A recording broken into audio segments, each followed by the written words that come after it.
ਤੁਸੀਂ ਗੱਲ ਕੀਤੀ ਤੁਹਾਡੇ ਇੱਥੇ ਕੋਈ ਨਹੀਂ ਹੈਗਾ, ਫਿਰ ਤੁਸੀਂ ਇੱਥੇ ਕਿਉਂ ਆਏ ਹੋ? ਤੁਹਾਡੇ ਨਾਲ ਤਾਂ ਕੋਈ ਤੁਹਾਨੂੰ ਤਾਂ ਕੋਈ ਫਰਕ ਨਹੀਂ ਸੀ ਪੈਣਾ। ਜ਼ਮੀਨਾਂ ਤਾਂ ਇੱਥੇ ਵਾਲੀਆਂ ਦੀ ਕਹਿ ਰਹੇ ਨਾ ਨੁਕਸਾਨ ਹੋਣਾ। ਜਿਹੜੀ ਮਰਜ਼ੀ ਕੰਟਰੀ, ਜਿੱਥੇ ਮਰਜ਼ੀ ਸੋਹਣੇ ਤੋਂ ਸੋਹਣੇ ਮੁਲਕ ਰਹਿ ਲਈਏ, ਜਦੋਂ ਵੀ ਸੌਂਦੇ ਆ ਸੁਪਨਾ ਹਮੇਸ਼ਾ ਪੰਜਾਬ ਦਾ ਹੀ ਆਉਂਦਾ। ਔਰ ਦੁੱਖ ਇਸ ਗੱਲ ਦਾ ਵੀ ਸੀਗਾ ਵੀ ਕੀ ਕਸੂਰ ਆ ਸਾਡੇ ਭਰਾਵਾਂ ਦਾ ਜਿਨ੍ਹਾਂ ਦੇ ਸੜਕਾਂ 'ਤੇ ਬੈਠੇ ਵਿਚਾਰੇ ਸੰਘਰਸ਼ ਕਰਦੇ ਆ। ਜਿਹੜਾ ਕੋਈ ਮਰਜ਼ੀ ਆ ਕੇ ਉਹਨਾਂ 'ਤੇ ਪਾਣੀ ਮਾਰ ਦਿੰਦਾ, ਜਿਹੜਾ ਕੋਈ ਮਰਜ਼ੀ ਆ ਕੇ ਉਹਨਾਂ 'ਤੇ ਅਥਰੂ ਗੈਸ ਦੇ ਗੋਲੇ ਸੁੱਟ ਦਿੰਦਾ, ਜਿਹੜਾ ਕੋਈ ਮਰਜ਼ੀ ਆ ਕੇ ਡਾਂਗਾਂ ਭਰਾਉਂਦਾ। ਕੀ ਕਸੂਰ ਆ ਇਹਨਾਂ ਦਾ?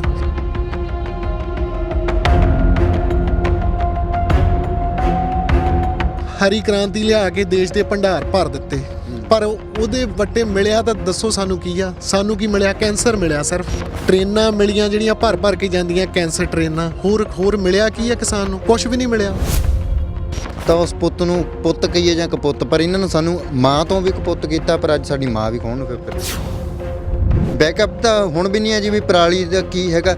ਹਾਲਾਂਕਿ ਜਦੋਂ ਪਰਾਲੀ ਨੂੰ ਅੱਗ ਲਾਉਂਦੇ ਆ ਜੀ ਤਾਂ ਇਹ ਕਹਿੰਦੇ ਜੀ ਦਿੱਲੀ ਦੀਆਂ ਨਹਾਸਾਂ ਨੂੰ ਧੂੰਆਂ ਚੜ੍ਹਦਾ। ਅੰਨ ਦੇ ਨਾਲ ਨਾਲ ਕਿਸਾਨ ਆਕਸੀਜਨ ਦਿੰਦਾ ਆ ਸਾਰੇ ਯੂਨੀਵਰਸ ਨੂੰ, ਹਨਾ? ਉਹ ਕਿਵੇਂ ਜੀ? ਠੀਕ ਹੈ, ਕਿਸਾਨ ਜੇ ਅੱਧਾ ਘੰਟਾ ਅੱਗ ਲਾਉਂਦਾ ਵੀ ਆ ਸਾਲ 'ਚ ਇੱਕ ਵਾਰੀ, ਜੇ ਉਹਦੇ ਲਈ ਤੁਸੀਂ 1 ਕਰੋੜ ਰੁਪਈਆ ਜੁਰਮਾਨਾ ਰੱਖਦੇ ਆ, ਤਾਂ ਫਿਰ ਜਿਹੜੇ ਬਾਕੀ ਸਾਰਾ ਸਾਲ ਉਹ ਆਕਸੀਜਨ ਦਿੰਦਾ ਆ, ਫਿਰ ਉਹਦੇ ਪੈਸੇ ਵੀ ਪੇ ਕਰੋ ਨਾ।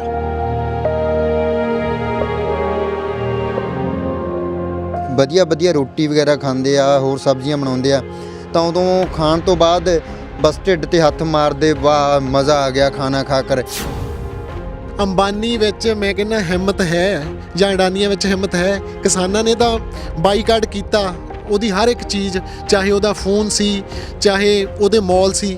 ਜੇ ਇਹਦੇ ਵਿੱਚ ਹਿੰਮਤ ਹੈ ਤਾਂ ਇਹ ਵੀ ਕਿਸਾਨ ਦਾ ਅਨਾਜ ਜਿਹੜਾ ਆ ਉਹਨੂੰ ਬਾਈਕਾਟ ਕਰਕੇ ਦਿਖਾਵੇ। ਪ੍ਰਧਾਨ ਮੰਤਰੀ ਕੇਅਰ ਫੰਡ ਦੀ ਕੋਈ ਇਨਵੈਸਟੀਗੇਸ਼ਨ ਨਹੀਂ, ਚਾਹੇ ਉਹਦੇ ਵਿੱਚ ਅੱਤਵਾਦੀਆਂ ਨੇ ਦਾਨ ਦਿੱਤੇ, ਦਾਨ ਦੇ ਦਿਓ, ਉੱਥੇ ਕੋਈ ਉਹ ਨਹੀਂ ਹੈ ਵੀ ਕਿਹੜੇ ਬੰਦਿਆਂ ਨੇ ਦੇਣਾ। ਕਿਸਾਨ ਨੇ ਆਪਣੇ ਲਈ ਲੰਗਰ ਪਹਿਲੀ ਵਾਰੀ ਉਹਨੂੰ ਲਾਉਣ ਦੀ ਲੋੜ ਪਈ ਆ, ਨਹੀਂ ਤਾਂ ਅੱਜ ਤੱਕ ਸਾਡੇ ਪੰਜਾਬੀਆਂ ਨੇ, ਸਾਡੇ ਕਿਸਾਨਾਂ ਨੇ, ਸਾਡੇ ਸਿੱਖਾਂ ਨੇ ਦੂਜਿਆਂ ਲਈ ਲੰਗਰ ਲਾਇਆ। ਬਈ ਕਾਲੇ ਅੱਖਰਾਂ ਨਾਲ ਨਾਂ ਲਿਖਿਆ ਜਾਣਾ, ਗੱਦਾਰਾਂ ਵਿੱਚ ਨਾਂ ਲਿਖਿਆ ਜਾਣਾ। ਬੇਨਤੀ ਆ, ਛੱਡੋ ਖਹਿੜਾ ਇਹਨਾਂ ਪਾਰਟੀਆਂ ਦਾ ਤੇ ਪਹੁੰਚੋ ਦਿੱਲੀ। ਜਿਹੜੇ ਬੋਰਡਾਂ 'ਤੇ ਲਿਖ ਕੇ ਇਹਨਾਂ ਲੀਡਰਾਂ ਨੇ ਹੱਥ ਜੋੜ ਕੇ ਫੋਟੋ ਲੱਗੀ ਆ, ਨਵੇਂ ਸਾਲ ਦੀਆਂ ਵਧਾਈਆਂ ਜੀ, ਲੋਹੜੀ ਦੀਆਂ ਮੁਬਾਰਕਾਂ ਜੀ, ਇੰਨੇ ਬੇਸ਼ਰਮ ਹੋ ਚੁੱਕੇ ਆ। ਮੈਂ ਇਹਨਾਂ ਪੁੱਛਣਾ ਚਾਹੁੰਦਾ ਵੀ ਕਿਹੜੀ ਚੀਜ਼, ਕਿਸ ਗੱਲ ਦੀਆਂ ਤੁਸੀਂ ਵਧਾਈਆਂ ਦੇਣ ਡਏ ਆ? ਖਾਲਸਾ ਏਡ ਦਾ ਨਾਂ ਬਹੁਤ ਵੱਡਾ ਆ, ਪਰ ਇਹਨਾਂ ਦੇ ਲੀਡਰਾਂ ਦੇ ਦਿਮਾਗ ਛੋਟੇ ਆ।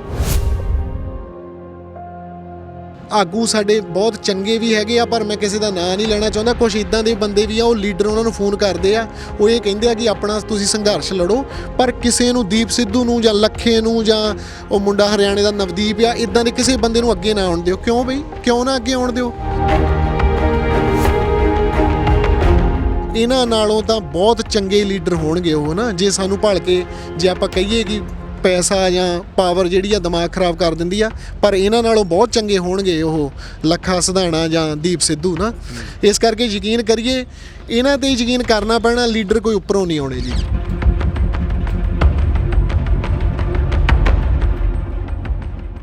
ਦੇਸ਼ਾਂ ਵਿਦੇਸ਼ਾਂ ਤੱਕ ਪਹੁੰਚ ਚੁੱਕਿਆ ਹੈ ਭਾਰਤ ਦਾ ਕਿਸਾਨੀ ਅੰਦੋਲਨ।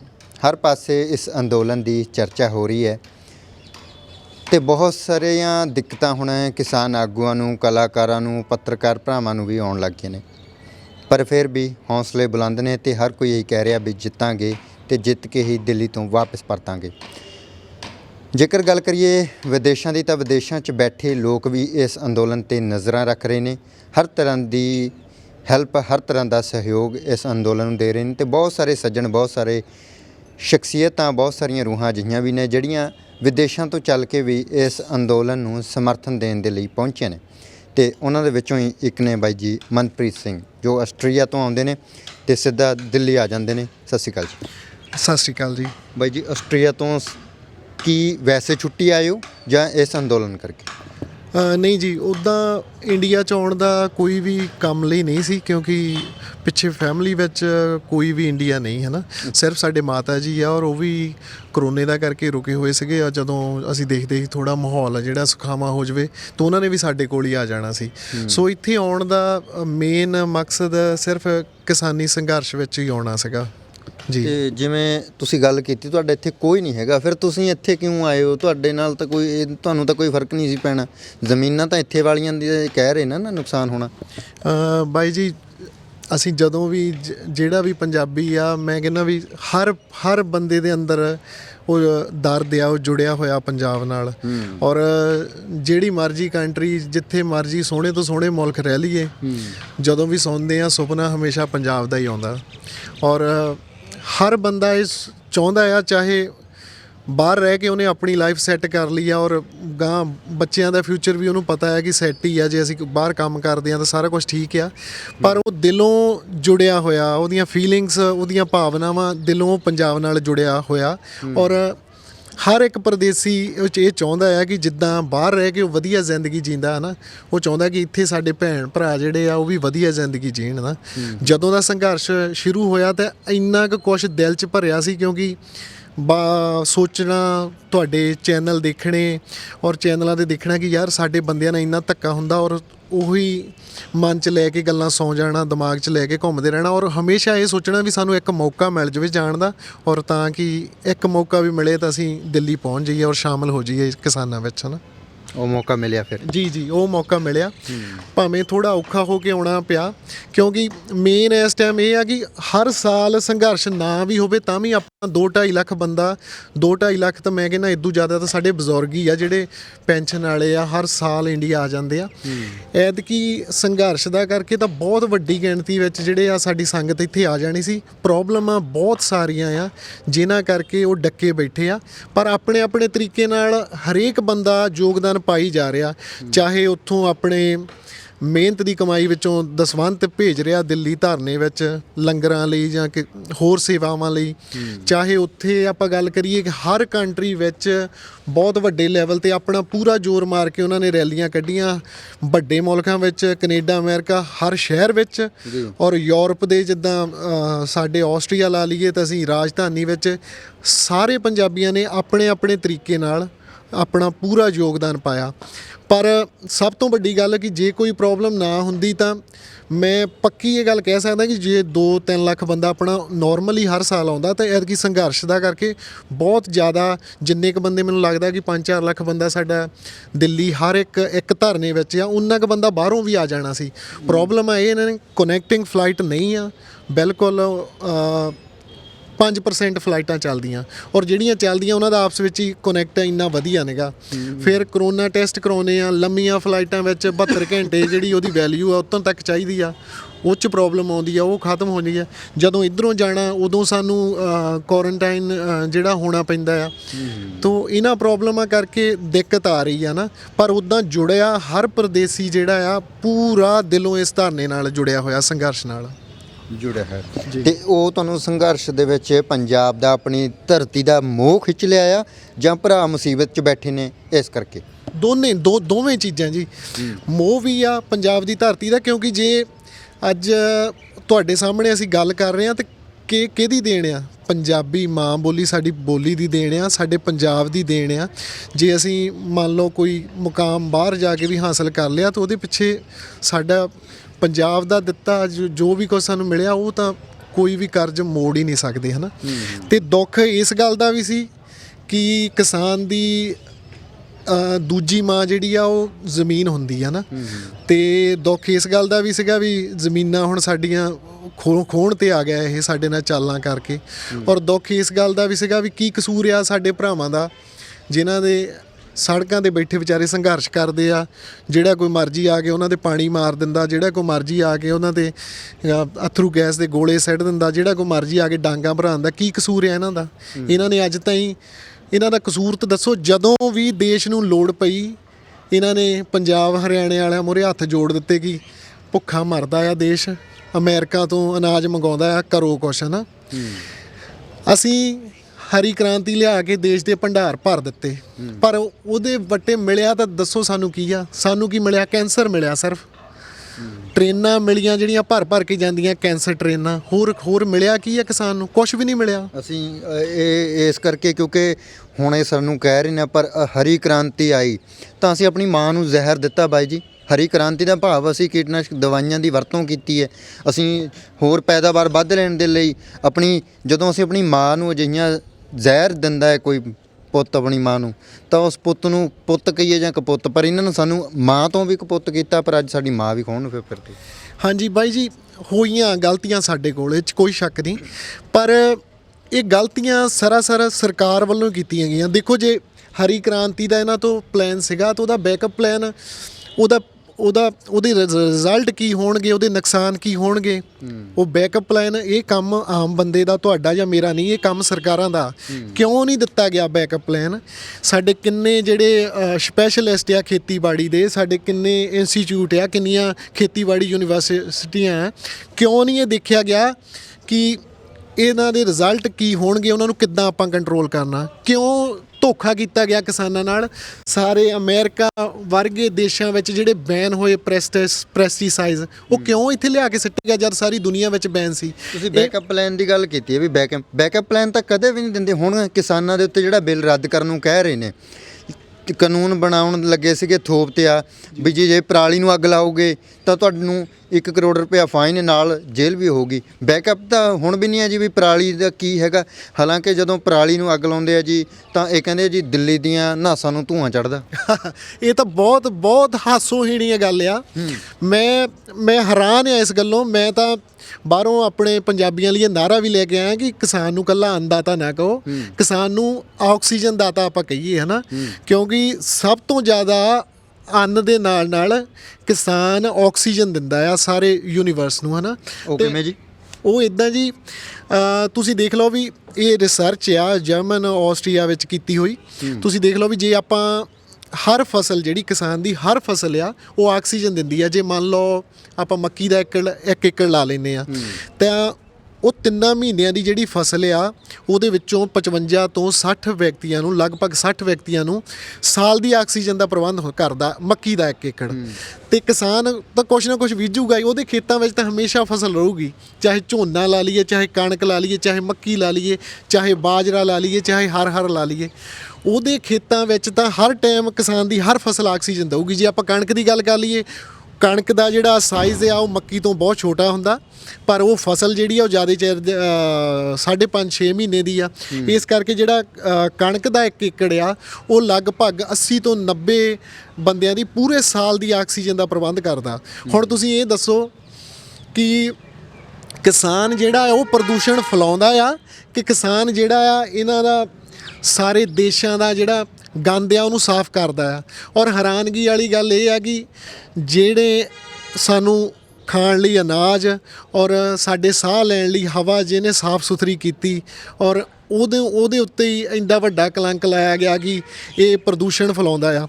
ਠੀਕ ਹੈ, ਕਿਸਾਨ ਜੇ ਅੱਧਾ ਘੰਟਾ ਅੱਗ ਲਾਉਂਦਾ ਵੀ ਆ ਸਾਲ 'ਚ 1 ਵਾਰੀ, ਜੇ ਉਹਦੇ ਲਈ ਤੁਸੀਂ 1 ਕਰੋੜ ਰੁਪਈਆ ਜੁਰਮਾਨਾ ਰੱਖਦੇ ਆ, ਤਾਂ ਫਿਰ ਜਿਹੜੇ ਬਾਕੀ ਸਾਰਾ ਸਾਲ ਉਹ ਆਕਸੀਜਨ ਦਿੰਦਾ ਆ, ਫਿਰ ਉਹਦੇ ਪੈਸੇ ਵੀ ਪੇ ਕਰੋ ਨਾ, ਫਿਰ ਜੁਰਮਾਨੇ ਦੀ ਵੀ ਕੋਈ ਗੱਲ ਨਹੀਂ।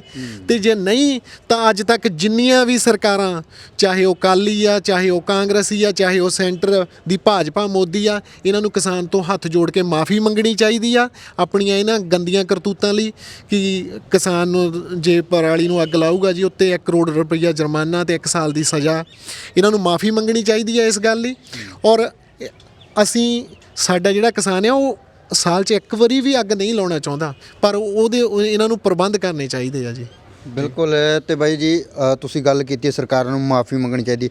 ਇਹ ਤੇ ਜਿਹੜੇ ਕਿਸਾਨਾਂ ਦਾ ਖਾਂਦੇ ਨੇ ਉਹਨਾਂ ਦੇ ਸ਼ੁਕਰਗੁਜ਼ਾਰ ਵੀ ਨਹੀਂ ਹੁੰਦੇ ਵੀ ਜਦੋਂ ਇਹ ਵਧੀਆ ਰੋਟੀ ਵਗੈਰਾ ਖਾਂਦੇ ਆ, ਹੋਰ ਸਬਜ਼ੀਆਂ ਬਣਾਉਂਦੇ ਆ, ਤਾਂ ਉਦੋਂ ਖਾਣ ਤੋਂ ਬਾਅਦ ਬਸ ਢਿੱਡ 'ਤੇ ਹੱਥ ਮਾਰਦੇ, ਵਾਹ ਮਜ਼ਾ ਆ ਗਿਆ ਖਾਣਾ ਖਾ ਕਰ, ਇੱਦਾਂ ਕਹਿੰਦੇ ਸੁਣਾਈ ਦਿੰਦੇ ਆ, ਪਰ ਇਹ ਨਹੀਂ ਵੀ ਹਾਂ ਸ਼ੁਕਰਗੁਜ਼ਾਰ ਹੋ ਜਾਈਏ। ਪਰ ਅੱਜ ਤਾਂ ਸੜਕਾਂ 'ਤੇ ਬਿਠਾਏ ਹੋਏ ਨੇ ਜਿਨ੍ਹਾਂ ਦਾ ਖਾਣਾ ਖਾ ਕੇ ਕਹਿੰਦੇ ਮਜ਼ਾ ਆ ਗਿਆ। ਬੇਸ਼ਰਮ ਹੋ ਗਿਆ ਜੀ, ਇਹ ਬੇਸ਼ਰਮ ਹੋ ਚੁੱਕੇ ਆ। ਇਹ ਧਰਤੀ 'ਤੇ ਭਾਰ ਆ, ਇਹ ਕ੍ਰਿਤ ਘਾਣੇ ਆ ਇਹ ਲੋਕ।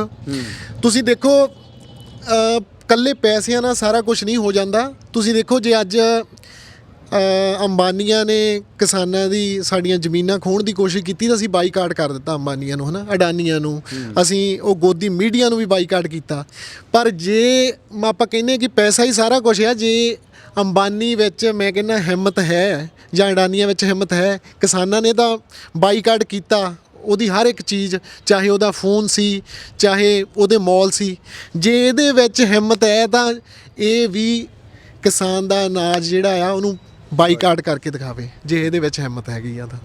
ਜੀ ਬਿਲਕੁਲ ਬਿਲਕੁਲ ਦਰੁਸਤ ਫਰਮਾਇਆ ਵੀ ਜੇਕਰ ਤੁਸੀਂ ਕਹਿੰਦੇ ਹੋ ਵੀ ਅਸੀਂ ਠੀਕ ਹੈ ਜੀ ਸਾਡੇ ਕੋਲ ਪੈਸਾ ਹੈਗਾ ਤਾਂ ਤੁਸੀਂ ਪੈਸਾ ਹੀ ਚੱਬ ਲਿਓ, ਰੋਟੀ ਦਾ ਤੁਸੀਂ ਬਾਈਕਾਟ ਕਰ ਦਿਓ। ਰੋਟੀ ਜੋ ਕਿਸਾਨਾਂ ਦੇ ਉਗਾਉਂਦਾ ਹੈ ਕਿਸਾਨ ਤਾਂ ਉਸ ਦਾ ਬਾਈਕਾਟ ਕਰੋ। ਬਿਲਕੁਲ ਦਰੁਸਤ ਹੈ। ਪਰ ਤੁਸੀਂ ਇਸ ਚੀਜ਼ ਨੂੰ ਕਿਵੇਂ ਵੇਖਦੇ ਹੋ? ਮੰਨ ਲਓ ਹੁਣ ਤੁਸੀਂ ਆਏ ਹੋ ਬਾਈ ਜੀ, ਤੁਸੀਂ ਇੱਕ ਇੱਥੇ ਫੰਡ ਮਤਲਬ ਕਿ ਪੈਸਾ ਦੇ ਦਿੱਤਾ, ਅੰਦੋਲਨ ਦੇ ਲਈ ਸਹਿਯੋਗ ਦੇ ਲਈ ਪੈਸਾ ਦੇ ਦਿੱਤਾ, ਤੁਹਾਨੂੰ ਇੱਕ ਅੱਤਵਾਦੀ ਦੀ ਨਜ਼ਰ ਨਾਲ ਵੇਖਿਆ ਜਾਂਦਾ। ਜਦੋਂ ਕਰੋਨਾ ਸੀ ਤਾਂ ਉਦੋਂ ਨਰਿੰਦਰ ਮੋਦੀ ਸਾਹਿਬ ਲਾਈਵ ਹੁੰਦੇ ਆ ਤੇ ਕਹਿੰਦੇ ਆ ਮੋਦੀ ਕੇ ਪ੍ਰਧਾਨ ਮੰਤਰੀ ਕੇਅਰ ਫੰਡ ਦੇ ਵਿੱਚ ਜਿੰਨਾ ਵੱਧ ਤੋਂ ਵੱਧ ਹੈਲਪ ਕਰ ਸਕਦੇ ਹੋ ਪਾਓ। ਅੱਜ NIA ਯੂਆਪਾ ਦੇ ਤਹਿਤ ਜਾਂ ਹੋਰ ਬਹੁਤ ਸਾਰੇ ਨੋਟਿਸ ਭੇਜ ਰਹੀ ਹੈ, ਜਿਹੜੇ ਫੰਡ ਦੇ ਰਹੇ ਨੇ ਜਾਂ ਜਿਨ੍ਹਾਂ ਕੋਲ ਫੰਡ ਆ ਰਿਹਾ ਉਹਨਾਂ ਦੀ ਜਾਂਚ ਹੋ ਰਹੀ ਹੈ। ਤੇ ਮੋਦੀ ਸਾਹਿਬ ਦੇ ਪ੍ਰਧਾਨ ਮੰਤਰੀ ਕੇਅਰ ਫੰਡ ਦੀ ਕੋਈ ਇਨਵੈਸਟੀਗੇਸ਼ਨ ਨਹੀਂ, ਚਾਹੇ ਉਹਦੇ ਵਿੱਚ ਅੱਤਵਾਦੀਆਂ ਨੇ ਦਾਨ ਦੇ ਦਿੱਤਾ, ਦਾਨ ਦੇ ਦਿਓ, ਉੱਥੇ ਕੋਈ ਉਹ ਨਹੀਂ ਹੈ ਵੀ ਕਿਹੜੇ ਬੰਦਿਆਂ ਨੇ ਦੇਣਾ, ਉੱਥੇ ਕੋਈ ਲਿਮਟ ਨਹੀਂ। ਜੀ ਜੀ ਬਿਲਕੁਲ। ਮੈਂ ਇਹ ਪੁੱਛਣਾ ਚਾਹੁੰਦਾ ਕਿ ਦੇਖੋ ਕਿਸਾਨ ਨੇ ਆਪਣੇ ਲਈ ਐਤਕੀ ਲੰਗਰ ਲਾਇਆ, ਇਹਨਾਂ ਨੂੰ ਕਿੰਨੀ ਤਕਲੀਫ ਹੋਈ, ਔਰ ਇਹ ਪਹਿਲੀ ਵਾਰੀ ਆ ਕਿਸਾਨ ਨੇ ਆਪਣੇ ਲਈ ਲੰਗਰ ਪਹਿਲੀ ਵਾਰੀ ਉਹਨੂੰ ਲਾਉਣ ਦੀ ਲੋੜ ਪਈ ਆ। ਨਹੀਂ ਤਾਂ ਅੱਜ ਤੱਕ ਸਾਡੇ ਪੰਜਾਬੀਆਂ ਨੇ, ਸਾਡੇ ਕਿਸਾਨਾਂ ਨੇ, ਸਾਡੇ ਸਿੱਖਾਂ ਨੇ ਦੂਜਿਆਂ ਲਈ ਲੰਗਰ ਲਾਇਆ। ਜੇ ਇਹਨਾਂ ਨੇ ਹਿਸਾਬ ਕਿਤਾਬ ਲੈਣਾ ਸੀਗਾ ਤਾਂ ਮੈਂ ਕਹਿੰਦਾ ਇਹਨਾਂ ਦੀ ਜਦੋਂ ਕਰਨਾਟਕਾ ਵਿੱਚ ਲੋੜ ਪਈ ਸੀ ਇਹਨਾਂ ਨੂੰ ਉਦੋਂ ਕਿਉਂ ਨਹੀਂ, ਜਦੋਂ ਤਮਿਲਨਾਡੂ ਵਿੱਚ ਹੜ੍ਹ ਆਏ ਸੀ ਉਦੋਂ ਇਹਨਾਂ ਨੂੰ ਹਿਸਾਬ ਲੈਣਾ ਚਾਹੀਦਾ ਸੀ। ਜਦੋਂ ਸਾਡੇ ਬੰਦਿਆਂ ਨੇ ਜਾ ਕੇ ਇਹਨਾਂ ਦੇ ਮੂੰਹ 'ਚ ਰੋਟੀ ਪਾਈ ਸੀ, ਇਹਨਾਂ ਨੂੰ ਪੁੱਛੋ ਕਮਲਿਓ ਤੁਹਾਨੂੰ ਰੋਟੀ ਖਿਲਾਉਂਦਾ ਕੌਣ ਆ? ਆਹ ਸਵਾਲ ਕਰਨ ਤੋਂ ਪਹਿਲਾਂ ਤੁਸੀਂ ਇਹ ਸੋਚੋ ਕਿ ਤੁਹਾਡੇ ਮੂੰਹ 'ਚ ਰੋਟੀ ਕੌਣ ਪਾਉਂਦਾ। ਉਦਣ ਕਿਉਂ ਨਾ ਇਹਨਾਂ ਨੇ ਪੁੱਛਿਆ, ਜਦੋਂ ਇਹ ਹੜ੍ਹਾਂ 'ਚ ਰੁੜ ਰਹੇ ਸੀ ਸਾਡੇ ਬੰਦਿਆਂ ਨੇ ਲੰਗਰ ਲਾਏ, ਉਦਣ ਪੁੱਛਦੇ ਕਿ ਇਹ ਫੰਡ ਕਿੱਥੋਂ ਆ ਰਿਹਾ।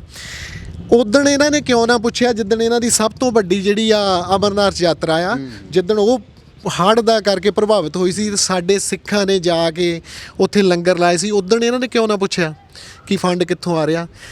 ਇਹ ਜਿਹੜਾ ਫੰਡ ਆ ਇਹ ਸਾਡੇ ਪੰਜਾਬੀਆਂ ਦੀ 10 ਨੌਹਾਂ ਦੀ ਕਿਰਤ ਵਿੱਚੋਂ ਉਹ ਆਪਣਾ ਦਸਵੰਤ ਕੱਢ ਕੇ ਇਹ ਲੰਗਰ ਲਾ ਰਹੇ ਆ। ਔਰ ਇਹ ਸਾਡੇ ਗੁਰੂ ਨਾਨਕ ਦੇਵ ਜੀ ਨੇ ਲੰਗਰ ਇਹ 20 ਰੁਪਈਆਂ ਦਾ ਸ਼ੁਰੂ ਕੀਤਾ ਸੀ ਔਰ ਚੱਲਦਾ ਰਿਹਾ ਆ ਔਰ ਹਮੇਸ਼ਾ ਹੀ ਚੱਲਦਾ ਰਹੂਗਾ। ਜੀ ਤੁਸੀਂ ਦਿੱਲੀ ਜਾ ਕੇ ਆਏ ਹੋ, ਉੱਥੇ ਤੁਸੀਂ ਸਟੇਜ ਤੋਂ ਵੀ ਬੋਲਦੇ ਹੋ ਜਾ ਕੇ, ਤੇ ਕਿਵੇਂ ਲੱਗਾ ਤੁਹਾਨੂੰ? ਕੀ ਉੱਥੇ ਅਨੁਭਵ ਰਹਿੰਦਾ ਤੁਹਾਡਾ? ਮੈਂ ਉੱਥੇ ਤੁਸੀਂ ਦੇਖੋ ਵੀ ਨਵੇਂ ਪੰਜਾਬ ਦੀ ਦਿੱਲੀ ਸਿਰਜਣਾ ਹੋ ਰਹੀ ਆ, ਹੈ ਨਾ, ਨਵਾਂ ਪੰਜਾਬ ਸਿਰਜ ਰਿਹਾ। ਜੇ ਅਸੀਂ ਬਾਹਰ ਬੈਠੇ ਸੋਚਦੇ ਕਿ ਪੰਜਾਬ ਕਿੱਦਾਂ ਦਾ ਹੋਣਾ ਚਾਹੀਦਾ, ਯਾਰ ਅਸੀਂ ਇੱਕ ਦੂਜੇ ਦੇ ਦੁੱਖ ਸੁੱਖ ਵਿੱਚ ਕਿਉਂ ਖੜਨੋਂ ਹਟ ਗਏ? ਅਸੀਂ ਇੱਕ ਦੂਜੇ ਦੇ ਦੁੱਖ ਸੁੱਖ ਦੇਖੀਏ, ਇੱਕ ਦੂਜੇ ਦੇ ਨਾਲ ਖੜੀਏ, ਇੱਕ ਦੂਜੇ ਦੀ ਹੈਲਪ ਕਰੀਏ, ਇੱਕ ਦੂਜੇ ਦਾ ਖਿਆਲ ਰੱਖੀਏ। ਮੈਂ ਕਹਿੰਦਾ ਇਹ ਸਾਰੀਆਂ ਗੱਲਾਂ ਇੱਕ ਨਵੇਂ ਪੰਜਾਬ ਦੀ ਸਿਰਜਣਾ ਹੋ ਰਹੀ ਆ ਦਿੱਲੀ। ਇਸ ਕਰਕੇ ਦਿੱਲੀ ਜਾਣਾ ਜਿਹੜਾ ਉਹ ਬਹੁਤ ਜ਼ਰੂਰੀ ਆ। ਔਰ ਮੈਂ ਬੇਨਤੀ ਕਰੂੰਗਾ ਕਿ ਜਿਹੜਾ ਬੰਦਾ ਹਜੇ ਤੱਕ ਵੀ ਦਿੱਲੀ ਨਹੀਂ ਪਹੁੰਚਾ, ਪਲੀਜ਼ ਉਹ ਉੱਠ ਕੇ ਦੇਖ ਕੇ ਆਓ, ਦਿੱਲੀ ਇੱਕ ਵਾਰੀ ਜਾ ਕੇ ਆਓ। ਦਿੱਲੀ ਇੱਕ ਸਾਡਾ ਜਿਹੜਾ ਕਿਸਾਨ ਧਰਨਾ ਆ ਉਹ ਨਾ ਤਾਂ ਸਕੂਲ ਆ ਨਾ ਕਾਲਜ ਆ, ਉਹ ਇੱਕ ਯੂਨੀਵਰਸਿਟੀ ਆ। ਜੇ ਇੱਕ ਪਿੰਡ ਵਿੱਚੋਂ 5 ਬੰਦੇ ਵੀ ਸਾਡੇ ਦਿੱਲੀ ਜਾਣਗੇ ਨਾ ਤਾਂ ਬਹੁਤ ਕੁਝ ਸਿੱਖ ਕੇ ਆਉਣਗੇ। ਅਤੇ ਮੈਂ ਪਿੰਡਾਂ ਵਿੱਚ ਸਾਰੇ ਉੱਥੇ ਦਿੱਲੀ ਮੈਂ 26 ਤਰੀਕ ਦਾ ਆਇਆ ਸੀ, ਉੱਥੇ ਰੁਕਣ ਤੋਂ ਬਾਅਦ ਮੈਨੂੰ ਥੋੜ੍ਹੇ ਦਿਨ ਹੋਏ ਪੰਜਾਬ ਆਏ ਨੂੰ। ਅਤੇ ਮੈਂ ਜਿੱਦਣ ਦਾ ਪੰਜਾਬ ਆਇਆ ਮੈਂ ਇੱਕ ਗੱਲ ਦੇਖ ਰਿਹਾ, ਸਾਰੇ ਜਿਹੜੇ ਪਿੰਡਾਂ ਦੇ ਲੋਕ ਆ ਉਹ ਦਿੱਲੀ ਗਏ ਆ ਜਾਂ ਜਾਣਾ ਚਾਹੁੰਦੇ ਆ, ਜਾਂ ਪਿੱਛੇ ਸਿਰਫ ਉਹੀ ਲੋਕ ਆ ਜਿਹੜੇ ਕੰਮ ਸੰਭਾਲਦੇ ਆ ਨਾ, ਜਿਹਨਾਂ ਨੂੰ ਮਜਬੂਰੀ 'ਚ ਰਹਿਣਾ ਪੈ ਰਿਹਾ। ਪਰ ਜੇ ਮੈਂ ਸੋਚਦਾ ਵੀ ਜਿਹੜੇ ਬੰਦੇ ਨਹੀਂ ਗਏ ਉਹ ਸਿਰਫ ਇਹ ਆ ਵੀ ਜਿਹੜੇ ਰਵਾਇਤੀ ਪਾਰਟੀਆਂ ਦੇ, ਹੈ ਨਾ, ਜਿਹੜੇ 1-2 ਪਰਿਵਾਰ ਹੁੰਦੇ ਆ ਪਿੰਡ 'ਚ ਜੁੱਤੀ ਚੱਕ, ਸਿਰਫ ਉਹ ਨਹੀਂ ਪਹੁੰਚੇ। ਉਹਨਾਂ ਨੂੰ ਵੀ ਮੇਰੀ ਬੇਨਤੀ ਆ ਬਈ ਕਾਲੇ ਅੱਖਰਾਂ ਦਾ ਨਾਂ ਲਿਖਿਆ ਜਾਣਾ, ਗੱਦਾਰਾਂ ਵਿੱਚ ਨਾਂ ਲਿਖਿਆ ਜਾਣਾ। ਬੇਨਤੀ ਆ ਛੱਡੋ ਖਹਿੜਾ ਇਹਨਾਂ ਪਾਰਟੀਆਂ ਦਾ ਅਤੇ ਪਹੁੰਚੋ ਦਿੱਲੀ। ਸਭ ਤੋਂ ਜ਼ਿਆਦਾ ਭਾਜੀ ਸਭ ਤੋਂ ਜ਼ਿਆਦਾ ਮੈਨੂੰ ਦੁੱਖ ਦੇਣ ਵਾਲੀ ਗੱਲ ਜਿਹੜੀ ਲੱਗੀ ਹੈ ਨਾ, ਜਿਹੜਾ ਜਦੋਂ ਮੈਂ ਪੰਜਾਬ ਵੜਿਆ, ਜਿਹੜੇ ਬੋਰਡਾਂ 'ਤੇ ਲਿਖ ਕੇ ਇਹਨਾਂ ਲੀਡਰਾਂ ਨੇ ਹੱਥ ਜੋੜ ਕੇ ਫੋਟੋ ਲੱਗੀ ਆ, ਨਵੇਂ ਸਾਲ ਦੀਆਂ ਵਧਾਈਆਂ ਜੀ, ਲੋਹੜੀ ਦੀਆਂ ਮੁਬਾਰਕਾਂ ਜੀ, ਇੰਨੇ ਬੇਸ਼ਰਮ ਹੋ ਚੁੱਕੇ ਆ। ਮੈਂ ਇਹਨਾਂ ਨੂੰ ਪੁੱਛਣਾ ਚਾਹੁੰਦਾ ਵੀ ਕਿਹੜੀ ਚੀਜ਼ ਕਿਸ ਗੱਲ ਦੀਆਂ ਤੁਸੀਂ ਵਧਾਈਆਂ ਦੇਣ ਡਏ ਆ? ਇਸ ਗੱਲ ਦੀਆਂ ਵਧਾਈਆਂ ਦਿੰਦੇ ਕਿ ਸਾਡੇ ਕਿਸਾਨ ਵਿਚਾਰੇ ਸੰਘਰਸ਼ ਕਰਦੇ 80 ਤੋਂ ਲਗਭਗ 80 ਜਿਹੜੇ ਸਾਡੇ ਕਿਸਾਨ ਆ ਉਹ ਸ਼ਹੀਦ ਹੋ ਗਏ। ਇਸ ਗੱਲ ਦੀਆਂ ਵਧਾਈਆਂ, ਜਾਂ ਫਿਰ ਵਧਾਈਆਂ ਇਸ ਗੱਲ ਦੀਆਂ ਕਿ ਅਸੀਂ ਸਾਡੇ ਕਿਸਾਨ ਤੁਹਾਡੇ ਤੇ ਭਰੋਸਾ ਕਰਕੇ ਤੁਹਾਨੂੰ ਵੋਟਾਂ ਪਾਉਂਦੇ ਰਹੇ, ਔਰ ਆ ਜਿਹੜੇ ਕਿਸਾਨ ਨੂੰ ਮਾਰਨ ਵਾਲੇ ਬਿੱਲ ਆਏ ਆ, ਤੁਸੀਂ 10 ਸਾਲ ਪਹਿਲਾਂ ਇਹਨਾਂ ਨਾਲ ਰਲ ਕੇ, ਚਾਹੇ ਅਕਾਲੀ ਸੀ ਚਾਹੇ ਕਾਂਗਰਸੀ ਸੀ, 10 ਸਾਲ ਪਹਿਲਾਂ ਤੋਂ ਇਹਨਾਂ ਬਿੱਲਾਂ ਨਾਲ ਰਚੀਆਂ ਸਾਜ਼ਿਸ਼ਾਂ ਕਰਦੇ ਰਹੇ, ਸੈੱਲੋ ਬਣਾਉਂਦੇ ਰਹੇ। ਉਸ ਗੱਲ ਦੀਆਂ ਵਧਾਈਆਂ, ਜਾਂ ਫਿਰ ਵਧਾਈਆਂ ਇਸ ਗੱਲ ਦੀਆਂ ਕਿ ਉੱਥੇ ਸਾਡੀ ਸਾਰਾ ਕੰਮ ਛੱਡ ਕੇ ਸਾਡੇ ਬਜ਼ੁਰਗ ਉੱਥੇ ਸੜਕਾਂ ਤੇ ਬੈਠੇ ਆ, ਔਰ ਇੱਕ ਦਿਨ ਦਾ ਖਰਚਾ ਲਗਭਗ 100 ਕਰੋੜ ਆ ਰਿਹਾ। ਸਾਡੀ ਸਾਰੀ ਸ਼ਕਤੀ, ਸਾਡੀ ਸਾਰੀ ਪਾਵਰ ਉੱਥੇ ਲੱਗੀ ਹੋਈ ਆ, ਸਾਡਾ ਸਾਰਾ ਪੈਸਾ ਰੋਜ਼ ਦਾ 100 ਕਰੋੜ ਬਰਬਾਦ ਹੋ ਰਿਹਾ, ਤਾਂ ਉਹਦੀ ਆਊਟਪੁੱਟ ਕੁਝ ਵੀ ਨਹੀਂ ਨਿਕਲ ਰਹੀ। ਇਸ ਗੱਲ ਦੀਆਂ ਵਧਾਈਆਂ। ਇਹਨਾਂ ਨੂੰ ਸ਼ਰਮ ਆਉਣੀ ਚਾਹੀਦੀ ਆ ਲੀਡਰਾਂ ਨੂੰ, ਔਰ ਇਹਨਾਂ ਨੂੰ ਬੋਰਡ ਘੱਟੋ ਘੱਟ ਜੇ ਥੋੜੀ ਵੀ ਸ਼ਰਮ ਇਹ ਸਮਝਦੇ ਆ ਨਾ, ਇਹਨਾਂ ਨੂੰ ਬੋਰਡ ਲਾ ਕੇ ਸੈੱਟ ਦੇਣੇ ਚਾਹੀਦੇ ਆ ਜਿਹੜੇ ਵਧਾਈਆਂ ਦਿੰਦੇ ਇਹ। ਬਿਲਕੁਲ। ਤੇ ਬਹੁਤ ਸਾਰੇ ਕਲਾਕਾਰਾਂ ਦੇ ਉੱਤੇ, ਦੀਪ ਸਿੱਧੂ ਦੇ ਭਰਾ ਦੇ ਉੱਤੇ ਵੀ, ਜਾਂ ਹੋਰ ਬਹੁਤ ਸਾਰੇ ਪੱਤਰਕਾਰਾਂ ਨੂੰ ਨੋਟਿਸ ਆਉਂਦੇ ਨੇ, ਵਿੱਚ ਜੋ ਆਪਾਂ ਦਾ ਜ਼ਿਕਰ ਵੀ ਹੈ, ਹੋਰ ਧਾਰਾਵਾਂ ਦਾ ਜ਼ਿਕਰ ਵੀ ਹੈ, ਉਹਨੂੰ ਕਿਵੇਂ ਵੇਖਦੇ ਹੋ? ਬਾਈ ਜੀ ਦੇਖੋ, ਤੁਸੀਂ ਇਹ ਦੇਖੋ ਵੀ ਜਦੋਂ ਵੀ ਕੋਈ ਚੰਗਾ ਕੰਮ ਕਰਦਾ ਪੰਜਾਬ ਵਿੱਚ, ਉਹਦਾ ਨਾਂ ਥੋੜਾ ਜਿਹਾ ਵੱਡਾ ਹੋਣ ਲੱਗਦਾ ਨਾ, ਇਹਨਾਂ ਨੂੰ ਪ੍ਰੋਬਲਮ ਪੈ ਜਾਂਦੀ ਆ। ਤੁਸੀਂ ਦੇਖੋ ਹੜ੍ਹ ਆਏ, ਖਾਲਸਾ ਏਡ ਦਾ ਨਾਂ ਬਹੁਤ ਵੱਡਾ ਆ, ਪਰ ਇਹਨਾਂ ਦੇ ਲੀਡਰਾਂ ਦੇ ਦਿਮਾਗ ਛੋਟੇ ਆ। ਜਦੋਂ ਹੜ੍ਹ ਆਏ, ਖਾਲਸਾ ਏਡ ਨੇ ਕਿੰਨੀ ਹੈਲਪ ਕੀਤੀ ਨਾ, ਉਹਨਾਂ ਨੇ ਮੱਝਾਂ ਤੱਕ ਕਿਸਾਨਾਂ ਨੂੰ ਦਿੱਤੀਆਂ ਜਿਨ੍ਹਾਂ ਦੀਆਂ ਰੁੜੀਆਂ ਸੀ, ਹੈ ਨਾ, ਤਾਂ ਕਿ ਉਹ ਦੁੱਧ ਪਾ ਕੇ ਆਪਣਾ ਰੋਜੀ ਰੋਟੀ ਸ਼ੁਰੂ ਕਰ ਸਕਣ। ਜਦੋਂ ਪੰਜਾਬ ਵਿੱਚ ਇਹ ਗੱਲਾਂ ਚੱਲੀਆਂ ਕਿ ਖਾਲਸਾ ਏਡ ਨੇ ਕਮਾਲ ਕਰ ਦਿੱਤੀ, ਸਾਡੀ ਜਿਹੜੀ ਸ਼੍ਰੋਮਣੀ ਕਮੇਟੀ ਆ, ਜਿਹੜੇ ਇਹਨਾਂ ਦੇ ਕਰਨ ਵਾਲੇ ਕੰਮ ਆ, ਉਹ ਖਾਲਸਾ ਏਡ ਕਰ ਰਹੀ ਆ, ਵੀ ਖਾਲਸਾ ਏਡ ਨੂੰ ਉਸ ਜਗ੍ਹਾ ਤੇ ਹੋਣਾ ਚਾਹੀਦਾ। ਜਦੋਂ ਇਹ ਗੱਲਾਂ ਚੱਲੀਆਂ, ਜਦੋਂ ਵੀ ਕੋਈ ਨਾਂ ਵੱਡਾ ਹੁੰਦਾ, ਉਦੋਂ ਹੀ ਇਹਨਾਂ ਨੇ ਇਲਜ਼ਾਮ ਲਾਉਣੇ ਸ਼ੁਰੂ ਕਰ ਦਿੰਦੇ, ਨਾਲ ਹੀ ਇਹਨਾਂ ਨੇ ਖਾਲਸਾ ਏਡ ਨੂੰ ਬਦਨਾਮ ਕਰਨਾ ਸ਼ੁਰੂ ਕਰ ਦਿੱਤਾ। ਇਸੇ ਤਰ੍ਹਾਂ ਹੀ ਤੁਸੀਂ ਇਹ ਦੇਖੋ ਕਿ ਲੱਖਾ ਇਸ ਸੰਘਰਸ਼ ਤੋਂ ਉਹਦਾ ਨਾਂ ਤਾਂ ਬਹੁਤ ਉੱਭਰਿਆ। ਚਲੋ ਪਹਿਲਾਂ ਵੀ ਪੰਜਾਬੀ ਮਾਂ ਬੋਲੀ ਦੇ ਮਸਲੇ ਵਿੱਚ ਉਹ ਲੱਗਾ ਹੋਇਆ ਆਪਣੇ ਕੰਮ ਨਾਲ, ਜਿੱਦਾਂ ਜਿੱਦਾਂ ਉਹਦਾ ਨਾਂ ਵੱਡਾ ਹੋ ਰਿਹਾ, ਦੇਖੋ ਉਹਨੂੰ ਬਦਨਾਮ ਕਰਨ ਦੀਆਂ ਸਾਜ਼ਿਸ਼ਾਂ। ਅਤੇ ਜਿਹੜਾ ਆਪਣਾ ਆਹ ਸੰਘਰਸ਼ ਜਿਹੜਾ ਹੁਣ ਕਿਸਾਨਾਂ ਦਾ ਲੱਗਾ, ਇਹਦੇ ਵਿੱਚ ਇੱਕ ਨਾਂ ਹੋਰ ਉੱਭਰ ਕੇ ਆਇਆ, ਦੀਪ ਸਿੱਧੂ ਦਾ ਨਾਂ। ਅਤੇ ਤੁਸੀਂ ਦੇਖੋ ਵੀ ਦੀਪ ਸਿੱਧੂ ਦਾ ਨਾਂ ਵੀ ਜਿੱਦਾਂ ਜਿੱਦਾਂ ਵੱਡਾ ਹੋ ਰਿਹਾ, ਇਹਨਾਂ ਨੂੰ ਪਾਰਟੀਆਂ ਨੂੰ ਇੰਨਾ ਫਿਕਰ ਪਿਆ, ਉਹਨੂੰ ਵੀ RSS ਦਾ ਬੰਦਾ ਉੱਤੇ ਵੀ ਇਲਜ਼ਾਮ ਲਾ ਰਿਹਾ ਹੈ ਨਾ। ਪਰ ਮੈਂ ਪੰਜਾਬੀਆਂ ਨੂੰ ਬੇਨਤੀ ਕਰਨਾ ਚਾਹੁੰਦਾ ਆ ਕਿ ਸਮਝੋ ਇਹਨਾਂ ਦੀਆਂ ਚਾਲਾਂ ਨੂੰ ਨਾ, ਲੀਡਰ ਕਿਤੇ ਉੱਤੋਂ ਨਹੀਂ ਡਿੱਗਣੇ। ਜਿਹੜੇ ਲੀਡਰ ਬਣਨ ਨੂੰ ਬੜਾ ਟਾਈਮ ਲੱਗਦਾ ਨਾ, ਕਿੰਨੇ ਚਿਰ ਦੇ ਲੱਖਾਂ ਕਿੰਨੇ ਚਿਰ ਦਾ ਲੱਗਾ ਹੋਇਆ। ਆਪਾਂ ਨੂੰ ਜੇ ਇਹਨਾਂ 'ਤੇ ਯਕੀਨ ਕਰਨਾ ਚਾਹੀਦਾ, ਕਿਉਂਕਿ ਸੌਖਾ ਨਹੀਂ ਉੱਥੇ ਸੰਘਰਸ਼ ਕਰਨਾ, ਔਰ ਮੌਜੂਦਾ ਸਮੇਂ ਦੀਆਂ ਸਰਕਾਰਾਂ ਨਾਲ ਪੰਗੇ ਲੈਣੇ, ਆਪਣੇ ਸਿਰ ਪਰਚੇ ਕਰਾਉਣੇ। ਤੁਹਾਡੇ ਦੇਖੋ ਅੱਜ ਵੀ ਤੁਹਾਨੂੰ ਚਿੱਠੀਆਂ ਆਈਆਂ ਨਾ ਕਿ ਕੀ ਕੁਛ ਕਰ ਰਿਹਾ ਤੁਹਾਡੇ ਨਾਲ, ਤੁਹਾਡੇ ਜਿਹੜਾ ਸੱਚ ਬੋਲਦੇ ਚੈਨਲ ਉਹਨਾਂ ਨਾਲ ਵੀ ਕੀ ਕੁਛ ਹੋ ਰਿਹਾ ਨਾ। ਸੌਖੀ ਨਹੀਂ ਇਹ ਲੜਾਈ ਲੜਨੀ, ਔਰ ਇਸ ਕਰਕੇ ਮੈਂ ਕਹਿਣਾ ਚਾਹੁੰਦਾ ਕਿ ਇਹਨਾਂ ਨੇ ਹੁਣ ਆਪਣੇ ਮੋਰਚੇ ਤੋਂ ਬਾਅਦ ਇਹਨਾਂ ਨੂੰ ਸਭ ਤੋਂ ਵੱਡਾ ਇਹ ਫਿਕਰ ਲੱਗਾ ਆ, ਉੱਥੇ ਆਗੂ ਸਾਡੇ ਬਹੁਤ ਚੰਗੇ ਵੀ ਹੈਗੇ ਆ, ਪਰ ਮੈਂ ਕਿਸੇ ਦਾ ਨਾਂ ਨਹੀਂ ਲੈਣਾ ਚਾਹੁੰਦਾ। ਕੁਛ ਇੱਦਾਂ ਦੇ ਬੰਦੇ ਵੀ ਆ, ਉਹ ਲੀਡਰ ਉਹਨਾਂ ਨੂੰ ਫੋਨ ਕਰਦੇ ਆ, ਉਹ ਇਹ ਕਹਿੰਦੇ ਆ ਕਿ ਆਪਣਾ ਤੁਸੀਂ ਸੰਘਰਸ਼ ਲੜੋ, ਪਰ ਕਿਸੇ ਨੂੰ, ਦੀਪ ਸਿੱਧੂ ਨੂੰ ਜਾਂ ਲੱਖੇ ਨੂੰ ਜਾਂ ਉਹ ਮੁੰਡਾ ਹਰਿਆਣੇ ਦਾ ਨਵਦੀਪ ਆ, ਇੱਦਾਂ ਦੇ ਕਿਸੇ ਬੰਦੇ ਨੂੰ ਅੱਗੇ ਨਾ ਆਉਣ ਦਿਓ। ਕਿਉਂ ਬਈ, ਕਿਉਂ ਨਾ ਅੱਗੇ ਆਉਣ ਦਿਓ? ਜੇ ਕੋਈ ਅੱਗੇ ਆਉਂਦਾ ਆ ਮਿਹਨਤ ਕਰਕੇ, ਤਾਂ ਕਿਉਂ ਨਾ ਅੱਗੇ ਆਉਣ ਦਿਓ? ਪਰ ਇਹਨਾਂ ਨੂੰ ਡਰ ਆ ਕਿ ਉਹਨਾਂ ਦਾ ਨਾਂ ਕਿਤੇ ਏਡਾ ਵੱਡਾ ਨਾ ਹੋ ਜਾਵੇ ਕਿ ਸਾਡੀਆਂ ਜਿਹੜੀਆਂ ਪਾਰਟੀਆਂ ਦੇ ਨਾਂ ਜਿਹੜੇ ਛੋਟੇ ਹੋ ਜਾਣ ਨਾ। ਇਸੇ ਗੱਲ, ਇਹਨਾਂ ਗੱਲਾਂ ਦਾ ਕਰਕੇ ਉਹਨਾਂ ਨੂੰ ਬਦਨਾਮ ਕਰਦੇ ਆ। ਪਰ ਮੇਰੀ ਬਸ ਇਹੀ ਬੇਨਤੀ ਆ ਕਿ ਆਪਾਂ ਯਕੀਨ ਕਰੀਏ, ਕਿਸੇ ਨਾ ਕਿਸੇ 'ਤੇ ਆਪਾਂ ਨੂੰ ਯਕੀਨ ਕਰਨਾ ਪੈਣਾ ਆ, ਔਰ ਇਹਨਾਂ ਨਾਲੋਂ ਤਾਂ ਬਹੁਤ ਚੰਗੇ ਲੀਡਰ ਹੋਣਗੇ ਉਹ ਨਾ। ਜੇ ਸਾਨੂੰ ਭਲ ਕੇ ਜੇ ਆਪਾਂ ਕਹੀਏ ਕਿ ਪੈਸਾ ਜਾਂ ਪਾਵਰ ਜਿਹੜੀ ਆ ਦਿਮਾਗ ਖਰਾਬ ਕਰ ਦਿੰਦੀ ਆ, ਪਰ ਇਹਨਾਂ ਨਾਲੋਂ ਬਹੁਤ ਚੰਗੇ ਹੋਣਗੇ ਉਹ ਲੱਖਾ ਸਿਧਾਣਾ ਜਾਂ ਦੀਪ ਸਿੱਧੂ ਨਾ। ਇਸ ਕਰਕੇ ਯਕੀਨ ਕਰੀਏ, ਇਹਨਾਂ 'ਤੇ ਯਕੀਨ ਕਰਨਾ ਪੈਣਾ, ਲੀਡਰ ਕੋਈ ਉੱਪਰੋਂ ਨਹੀਂ ਆਉਣੇ ਜੀ। ਜੀ ਬਿਲਕੁਲ। ਸੋ ਇਹ ਸੀ ਬਾਈ ਮਨਦੀਪ ਸਿੰਘ ਆਸਟਰੀਆ ਤੋਂ ਜਿਹੜੇ ਆਉਂਦੇ ਨੇ, ਤੇ ਸੌਰੀ ਮਨਪ੍ਰੀਤ, ਤੇ ਇਹਨਾਂ ਨੇ ਉੱਥੇ ਵੀ ਬੋਲਿਆ ਤੇ ਗੱਲ ਹੁਣ ਵੀ ਕੀਤੀ ਹੈ ਏਕੇ ਦੀ। ਸਾਨੂੰ ਏਕੇ ਦੇ ਵਿੱਚ ਰਹਿਣਾ ਚਾਹੀਦਾ। ਬਹੁਤ ਸਾਰੀਆਂ ਬਿਆਨਬਾਜ਼ੀਆਂ ਆ ਰਹੀਆਂ ਨੇ ਵੀ ਇਹ ਚੰਗਾ ਨਹੀਂ, ਉਹ ਚੰਗਾ ਨਹੀਂ, ਪਰ ਇਸ ਵੇਲੇ ਜਿਹੜਾ ਕਿਸਾਨਾਂ ਦੇ ਨਾਲ ਖੜ੍ਹਾ ਹੈ, ਕਿਸਾਨਾਂ ਦੀ ਹਮਾਇਤ ਦੇ ਵਿੱਚ ਖੜ੍ਹਾ ਹੈ, ਉਸ ਨੂੰ ਇੱਕ ਨਜ਼ਰ ਨਾਲ ਹੀ ਵੇਖਿਆ ਜਾਵੇ। ਜਦੋਂ ਅਸੀਂ ਗੱਲ ਕੋਈ ਸਵਾਲ ਪੁੱਛਦੇ, ਤੁਸੀਂ ਸਾਨੂੰ ਵੀ ਟੋਕ ਦਿਓ ਵੀ ਨਹੀਂ ਜੀ ਇਹ ਮੌਕਾ ਨਹੀਂ ਆ, ਤਾਂ ਅਸੀਂ ਵੀ ਤੁਹਾਨੂੰ ਜ਼ਰੂਰ ਕਹਾਂਗੇ, ਆਗੂਆਂ ਨੂੰ ਵੀ ਕਹਾਂਗੇ ਵੀ ਫਿਰ ਇਹ ਮੌਕਾ ਇਹ ਵੀ ਨਹੀਂ ਹੈ ਵੀ ਹੁਣ ਜੇ ਕਿਸਾਨਾਂ ਦੇ ਨਾਲ ਕੋਈ ਖੜ੍ਹਾ ਹੈ ਤਾਂ ਉਸ ਦੇ ਖਿਲਾਫ ਤੁਸੀਂ ਬਿਆਨਬਾਜ਼ੀ ਕਰਨ ਲੱਗ ਜਾਓ, ਕਿਉਂਕਿ ਲੋਕ ਸਮਝਦਾਰ ਨੇ, ਲੋਕ ਜ਼ਿਆਦਾ ਸਮਝਦਾਰ ਨੇ, ਉਹ ਭਾਵੇਂ ਆਗੂ ਹੋਣ, ਭਾਵੇਂ ਕੋਈ ਹੋਰ ਲੀਡਰ ਹੋਣ, ਉਹਨਾਂ ਨਾਲੋਂ ਲੋਕ ਸਮਝਦਾਰ ਨੇ ਤੇ ਬਹੁਤ ਸਾਰੇ ਲੋਕ ਤਾਂ ਹੀ ਇਸ ਕਰਕੇ ਵੀ ਕਹਿੰਦੇ ਨੇ ਵੀ ਜੇਕਰ ਇਹ ਮੋਰਚਾ ਸਹੀ ਦਿਸ਼ਾ ਦੇ ਵਿੱਚ ਚੱਲ ਰਿਹਾ ਹੈ ਤਾਂ ਉਹ ਪਰਮਾਤਮਾ ਦੀ ਕਿਰਪਾ ਅਤੇ ਲੋਕਾਂ ਦੀਆਂ ਜੁੱਤੀਆਂ ਦੇ ਡਰ ਦੇ ਨਾਲ ਚੱਲ ਰਿਹਾ ਹੈ। ਸੋ ਅਸੀਂ ਵੀ ਜ਼ਰੂਰ ਕਹਾਂਗੇ ਵੀ 26 ਜਿਹੜਾ ਜਨਵਰੀ ਨੂੰ ਉੱਥੇ ਮਾਰਚ ਹੋਣ ਜਾ ਰਿਹਾ ਉਸ ਦੇ ਵਿੱਚ ਵੀ ਸ਼ਮੂਲੀਅਤ ਕੀਤੀ ਜਾਵੇ। ਤੇ ਬਹੁਤ ਸਾਰੀਆਂ ਸਰਕਾਰ ਦੀਆਂ ਗਤੀਵਿਧੀਆਂ ਨੂੰ ਵੇਖਿਆ ਜਾ ਰਿਹਾ ਤਾਂ ਬਹੁਤ ਸਾਰੀਆਂ ਸਰਕਾਰ ਹੱਥਕੰਡੇ ਅਪਣਾ ਰਹੀ ਹੈ। ਬਹੁਤ ਤਰ੍ਹਾਂ ਦੇ ਜਿਹੜੇ ਹੈਗੇ ਆ ਸੰਮਣ ਕੱਢੇ ਜਾ ਰਹੇ, ਨੋਟਿਸ ਆ ਰਹੇ ਨੇ। ਉਹਨਾਂ ਦੇ ਲਈ ਵੀ ਕਿਸਾਨੀ ਜਿਹੜੇ ਆਗੂ ਹੈਗੇ ਨੇ ਮੋਰਚੇ ਨੂੰ ਸੰਭਾਲਿਆ ਹੋਇਆ ਜਿਨ੍ਹਾਂ ਨੇ, ਤਾਂ ਉਹਨਾਂ ਦੀ ਹੁਣ ਜ਼ਿੰਮੇਵਾਰੀ ਬਣਦੀ ਹੈ ਵੀ ਇਹਨਾਂ ਯੋਧਿਆਂ ਦਾ ਵੀ ਸਾਥ ਦਿੱਤਾ ਜਾਵੇ। ਆਕਾਸ਼ ਮਾਈ ਦੇ ਨਾਲ ਜਗਦੀਪ ਸਿੰਘ ਥਲੀ, ਪੰਜਾਬੀ ਲੋਕ ਚੈਨਲ।